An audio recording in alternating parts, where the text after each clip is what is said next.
এ নবীর উম্মত উম্মতিরা কিতাবের ভিতরে এসেছে আব্দুল মুমিন সাহেব রাহমাতুল্লাহ আলাইহি জঙ্গলের ভিতর ছেড়ে কার সাথে সালাম কালাম বিদায় আদায় করে নিয়ে জঙ্গল ছেড়ে বেরিয়ে গেলেন। আস্তে আস্তে চলে এসেছেন ভারতের জমিনে ফুরফুরা শরীফে চলে এসেছেন।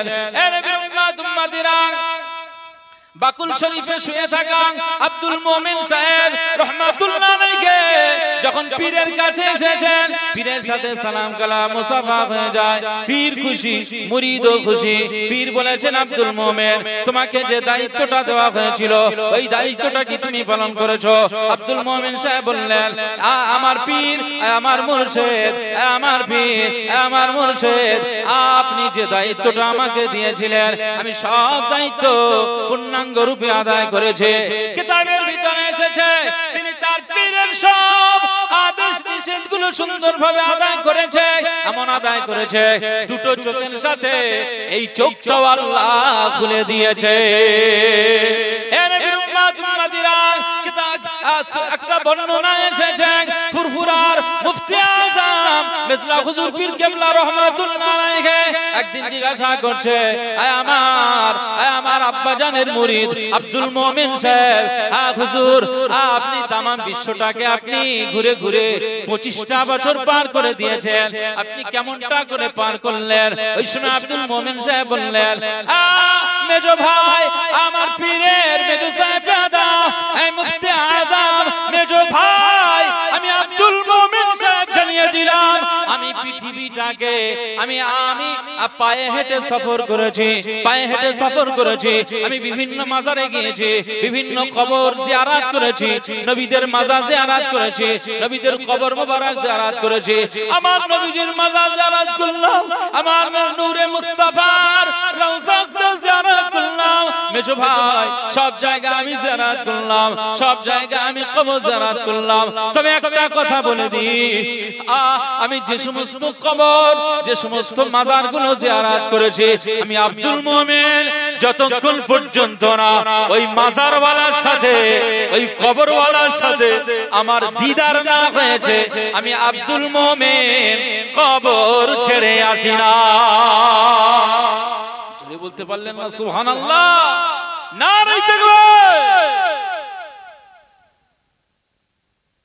মুসলমান কি ইবাদত কি আমাল করেছে কবর জিয়ারত করেছেন মাজার জিয়ারত করেছেন রাসূলুল্লাহর রওজা আকদা জিয়ারত করেছেন যতক্ষণ না রাসূলুল্লাহর সাথে জিয়ারত নসিব না হয়েছে ওই কবর ওই মাজার শরীফ রওজা শরীফ ছেড়ে তিনি আসেননি।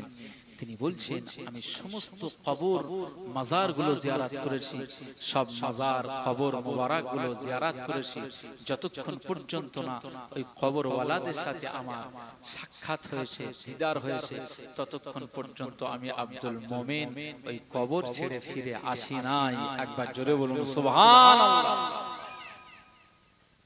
এই হচ্ছেন আল্লাহর ইবাদত গুজার আবেদ। তার কবর মোবারক আপনারা গিয়েছেন বাকুল শরীফে একটা ছাতা রয়েছে অনেকে ছাতা দেখে এসেছেন মনে ওই ছাতা নিয়ে ভ্রমণে বার হয়েছে তার কবরের উপরে দেখবেন একটা গাছ কবর যখন দাফন হয়ে যায় তারপরে একটা গাছ ওইভাবে আল্লাহ জন্ম দিয়েছে গাছটা ওখানেই ওইভাবে যেন সুফি আব্দুল মুমিন সাহেব হুজুরের কবরটাকে তিনি যেন ছায়া করে রেখেছেন। একবার জোরে বলুন সুবহানাল্লাহ। তো রাতের বেলা সেই কবর মোবারক জিয়ারত করেছি যে এরকম ব্যক্তি এরকম আল্লাহর ওলিদের কবর মোবারক পাবো না। এই দক্ষিণ গুজরাটে আব্দুল মুমিন সাহেবের কবর আছে না?